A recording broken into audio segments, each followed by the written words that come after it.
My name is Ryan Mercer. I'm 43.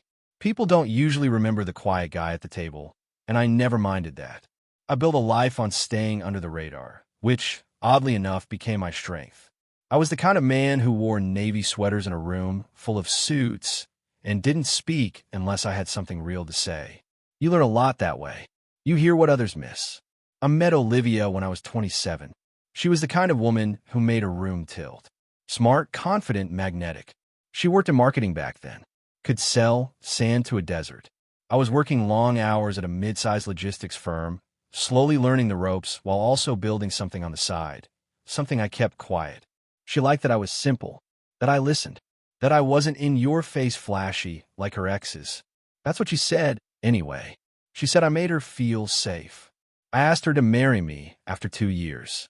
Nothing fancy, no skywriting, no orchestra. Just the two of us in a quiet cabin upstate. She cried and said yes. Told me I was the best decision she'd ever made. At the time, I believed her. But somewhere along the way, something shifted. Maybe it was slow. A word here, a look there. But the first time I really noticed it, the change, was at her company's Christmas party. I stood by the bar, sipping soda while her coworkers laughed too loudly. Olivia had just been promoted. Everyone was buzzing around her. And then someone, a new guy, fresh out of college, asked, "So what does your husband do?" Without missing a beat, she said, "Oh, Ryan? He's just admin quiet guy. Keeps the paperwork flowing." They laughed. She laughed. And something inside me didn't. It wasn't the words that hurt. It was the tone. Dismissive. Like I was a beige wall in her colorful life. She never apologized. Didn't even realize it stung. So I told myself to let it go. One party. One moment. No big deal. But it wasn't one moment. It was the start. Over the next few years, those little digs piled up. "You don't understand how client relations work, Ryan. You wouldn't get it, babe. This stuff is more high level. My friends think you're sweet, but you're not really ambitious, huh?" I kept building the company I started behind the scenes. Grew it from a silent LLC to one of the top logistics contractors in the tri-state area. But I didn't flash it. My name wasn't public.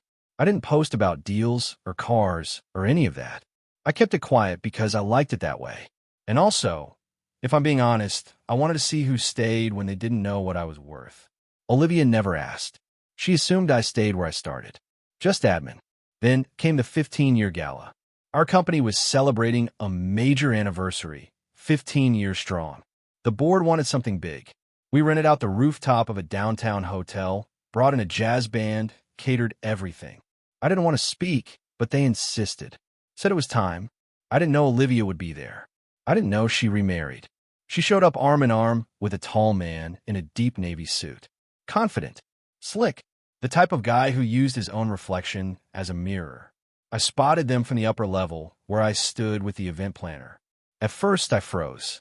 Then I smiled. Of course. The company was big now. Invitations had gone out across departments, across networks. She probably thought it was just another industry event. She wouldn't have recognized the logo. She had no idea. I heard her before I saw her up close. That voice, smooth and practiced. She was laughing with a small group by the bar. Her husband leaned in and asked, "What's this place again?" "Some supply chain firm." She waved a hand and said loud enough for half the room to hear. "Something boring. Ryan used to work in places like this."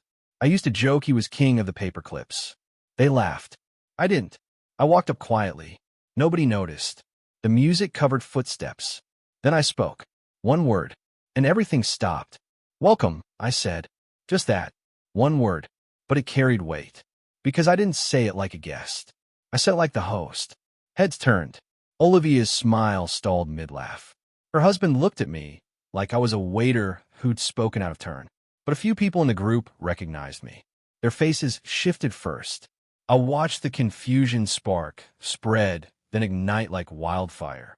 A man behind me cleared his throat. "Mr. Mercer, the CEO from Texas, just arrived. Wants to thank you personally for the deal." I nodded, still looking at Olivia. Her glass tilted just slightly. I could see her calculating. "Ryan," she said, voice trying to stay even. "You're here." "I never left," I replied calmly. "This is my firm." Her husband blinked. "Wait, what? You work here?" I didn't answer him. I looked at Olivia. I built this company from a desk in our basement, I said evenly. The same one you used to laugh at. You thought I was wasting time. Turns out I wasn't. She didn't say anything. Her friends were no longer smiling. The guy who asked about my job at her holiday party years ago, he stood 3 feet away, frozen, drink in hand, remembering the joke she made. Just admin. That joke echoed like a boomerang now. Olivia's mouth opened, but no sound came. So I stepped closer. 15 years, I said, of building quietly, while you kept assuming I never changed. Later that evening, I gave a keynote speech. It wasn't flashy, just a short talk about growth, perseverance, and knowing your worth even when others don't. I didn't mention names, but Olivia knew. So did everyone standing near her. After the applause, I didn't see her again. She and her husband slipped out before dessert. I watched them walk past the valet, her arms stiff at her side, his brow furrowed.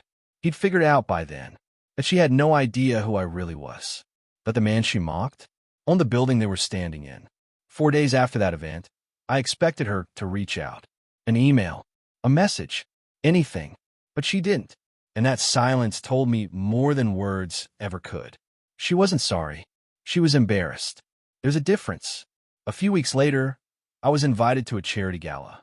I usually avoided them, but the event supported foster youth and logistics scholarships, something I cared about deeply. I went alone. At the silent auction table, I heard her voice again. Soft, close. Ryan. I turned. Olivia stood in a deep red dress. Hair pulled back. That familiar look in her eyes. The one she wore when she was trying to sound casual, but really wasn't. I didn't know you'd be here, she said. I'm a sponsor, he replied.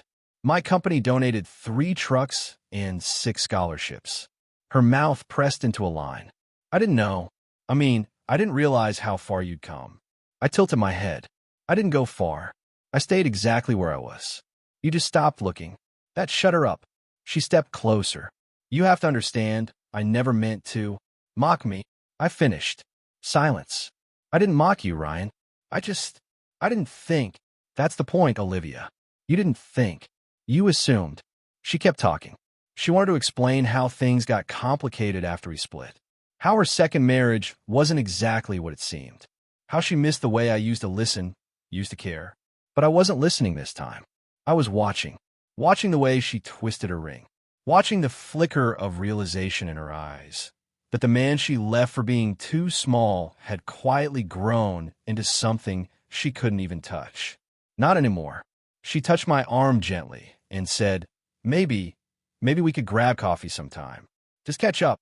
I looked at her hand, and I said, calmly, you mistook silence for weakness. That's a mistake you only get to make once. A few weeks passed after the gala and that awkward run-in at the charity event. I didn't expect to hear from her again, but I did. It started small. An email, titled, No subject, just one line. Do you ever think about what we had? I didn't respond. Then came a second one. I know I messed up. I was stupid. I should have asked more. Looked closer. Still, I didn't reply. I wasn't angry. Not anymore. I was just done trying to explain myself to someone who made up her mind long ago. But something told me this wasn't about nostalgia. Olivia was digging for something, or trying to cover up a truth she couldn't carry anymore. And I found out what that was when her husband showed up at my office. He looked exhausted. His name was Darren. Slick exterior, but the stress was showing in his eyes. I need to talk to you man to man, he said. I raised an eyebrow. About what? About Olivia. I leaned back in my chair, motioned for him to sit. He didn't. He paced instead. She's been spiraling, he said. Talking about you. About the company. About the past. She lied to me, Ryan. She said you were some nobody. She made you out to be pathetic. I stayed silent. He kept going. But then that night at the gala, you showed up, and everyone knew your name. And she looked like she saw a ghost. That's when I started asking questions. He stopped pacing. She lied to both of you, didn't she? I didn't answer. I wasn't about to do Darren's emotional homework for him. He sighed. I found out about the trust, the money, the offshore accounts in your name. She told me there was no prenup when you divorced. She told me you were broke. She lied. I said plainly. He nodded. Yeah, she did. And now I'm the one paying her debts. That's when it started making sense. Olivia had painted herself as the abandoned ex told Darren I'd left her with nothing, that she scraped her way back up. But in reality, she'd gotten a generous settlement, one she squandered in less than 2 years. And now she was circling back, not for closure, for safety. The next time she called, I answered, not out of curiosity, out of clarity. Ryan, she breathed like I was a lifeline. I spoke to Darren, I said.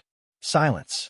Then, oh, you lied to him about me, about the divorce, about everything. I didn't mean to, she said quickly. I was scared. He's not who I thought he was. He's got control issues. Financial ones, too. I made a mistake. No, I said, voice steady. You made a choice. More silence. I could hear her breathing. Then she whispered, do you hate me? I let the question hang. Because honestly, I didn't. Not anymore. I don't hate you, I said. But I see you now. That's worse. She didn't call again for a while. But her name kept coming up. Turns out, Olivia had been digging herself into more than emotional debt. She'd forged Aaron's signature on a loan document. She was desperate for cash. Her career had flatlined. Her social circle had shrunk. And the only man who could save her now was the same one she mocked out of her life. Me. A month later, I received a letter. Handwritten. No return address. Inside, she admitted everything. The lies. The manipulation. The moment she knew she'd lost me. Not when I walked away, but the moment I stood still and didn't chase. She said the worst part wasn't the guilt. It was the silence. She used to think my silence was weakness. Now she knew it was strength. The kind of strength that could ruin someone without ever raising a voice. I didn't reply. I folded the letter, put it in a drawer, and locked it. Not because I wanted to forget, but because I finally didn't need the proof anymore. I knew who I was. And, for the first time in years, that was enough. A week after I tucked Olivia's letter into that drawer, I got a call from her sister, Michelle. We hadn't spoken since the divorce.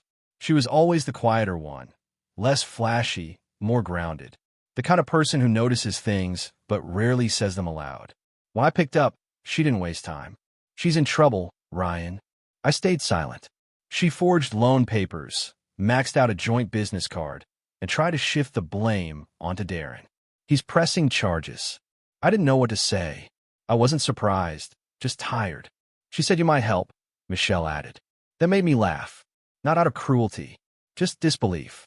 She burned that bridge with jet fuel, I said. I know, but she's still family. No, she used to be family. That's not the same. That night, I sat in my home office, staring at the city lights outside my window. I thought about how many times I'd rewritten myself in silence. How many chances I gave her, not just to be honest, but to see me. And now she wanted saving. Not out of love, not out of regret, but out of panic. Still, something about Michelle's voice, the unspoken plea in it, pulled at me. So the next morning, I visited Olivia. She was staying in a small rental apartment in a neighborhood she used to joke about. When she opened the door, I almost didn't recognize her. No muck-up, hair pulled back, eyes swollen from crying or not sleeping, or both. She didn't speak, just stepped aside to let me in. The place was quiet. No music, no perfume in the air, just cold floors and half-packed boxes. Why am I here, Olivia? I asked, standing in the middle of her hollow kitchen. I don't know, she whispered. Maybe because I ran out of people to lie to. I nodded slowly.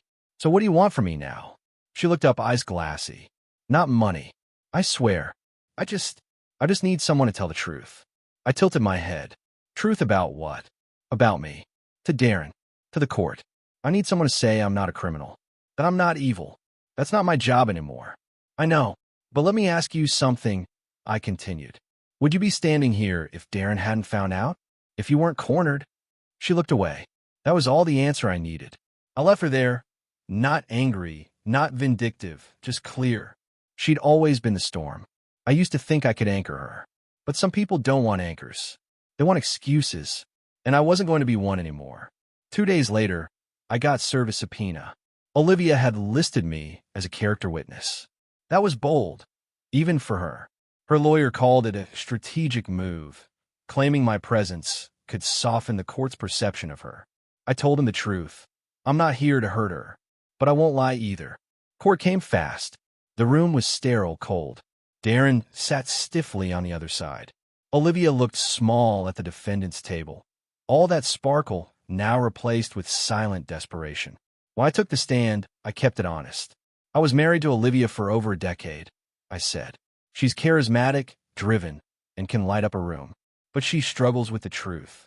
Not because she's evil, but because she's scared of being seen without the shine. The judge asked if I believe she intentionally committed fraud. I believe she made choices to protect an image, I answered, not to destroy someone. But that doesn't make the choices right. I glanced toward her just once.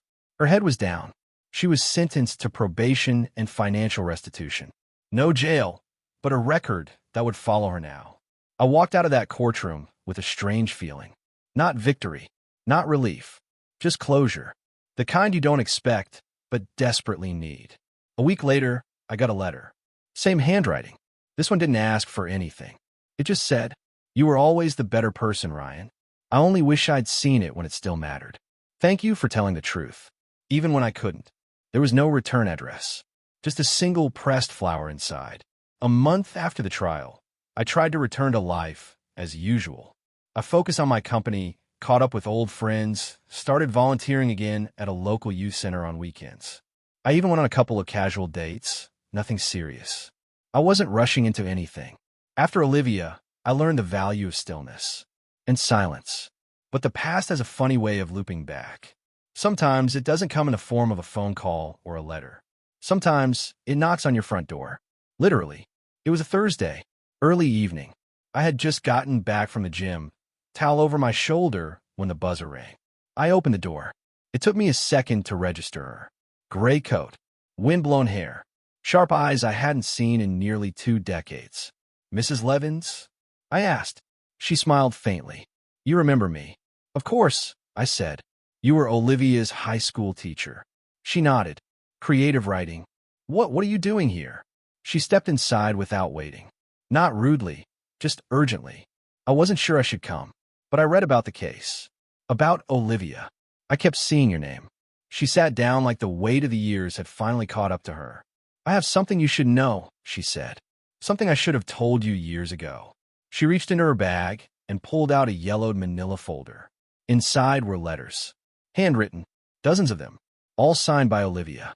"After your wedding, she sent these to me," Mrs. Levins explained. "She said they were just practice pieces, therapy through fiction. But I knew better. I read them. Every word. I took the top page and started reading. They were stories, yes, but thinly veiled. All about a woman who married a man not because she loved him, but because he was safe. Predictable. Easy to control. She wrote about me?" I asked, voice tight. "She wrote to me," she said softly. "But yes, about you. About how she knew you'd never leave. How your silence made you useful. How she didn't have to try around you." I sat there, stunned. "She never thought I'd keep them," Mrs. Levins added. "But I did, because I hoped one day she'd change. And if she didn't, maybe someone else needed to see the truth." That night, I read every letter. Some were cruel, some were confused. But one, near the bottom, written about a year before our divorce, stopped me cold. "I dream about losing everything. Not because I'm scared, but because I wonder if I'd finally feel something. Ryan is steady, too steady. I poke him sometimes just to see if he'll react. He never does. I wonder if he even knows who I really am. I don't think he wants to. She was wrong. I didn't know her. Eventually. And the tragedy wasn't that she fooled me. It was that she never gave either of us a chance to be real." A week later, I mailed one of the letters back to her. No note, no warning, just that single page. I knew she'd recognize the paper, the words, the handwriting. And I wanted her to. I wanted her to remember the person she used to be, not out of cruelty, but clarity. Because people don't break overnight. They crack over time. And if there was any hope left in her, it had to come from facing that truth. A few days later, I got a message from Michelle. She read it, cried for hours, said it was like reading her own autopsy. I don't know what it means yet, but I thought you'd want to know. I didn't reply.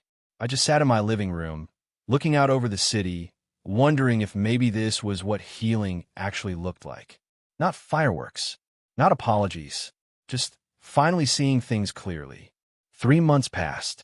No calls, no letters, no unexpected visitors or cryptic emails. It was quiet, and after years of chaos dressed in charm, I needed that silence like oxygen.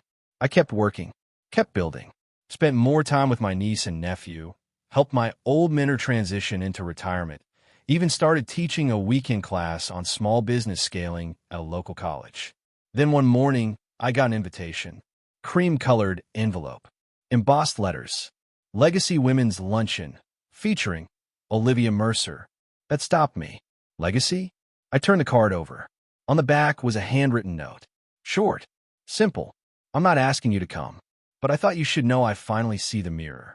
Oh, I stared at it for a long time. Then I tore it in half. Not out of spite, but because I no longer needed her version of closure. 2 weeks later, Michelle called again. She said Olivia had started attending group therapy, volunteering, speaking openly, finally, about her manipulative tendencies and the walls she built out of fear and vanity. She's still messed up, Michelle said, voice honest. But at least now she knows it. I didn't say anything at first. Then I asked, why are you really telling me this? Because she talks about you, Ryan. Not with regret, with respect. I think she finally understands what she lost. I visited Olivia one last time, not because I missed her, but because I needed to see the difference between who she was and who she might be becoming. She was gardening of all things. Hands in the dirt, hair tied back, no jewelry, no pretense, just raw, present work. When she saw me, she didn't run to the gate, didn't cry. She just stood up and said hi. I nodded. You look different. I feel different, she said, still figuring out what that means. We sat on a bench under a tree she'd planted. No small talk, no reacing, just stillness. Then she reached into her pocket and handed me something. A folded piece of paper, from a fresh journal. I opened it. It was a list. Things I never told you because I was too proud. I was jealous of your calm. I thought silence meant you didn't care. You scared me because I knew I'd never be as stable as you. I used shame to feel power. I loved you, but I didn't know how to be loved by you. At the bottom, one final line. You didn't lose me, Ryan. I lost myself before I ever knew what I had. I folded the page. Didn't speak. I just looked out at the garden. Then back at her. I don't hate you, I said softly. She closed her eyes. Let the words settle.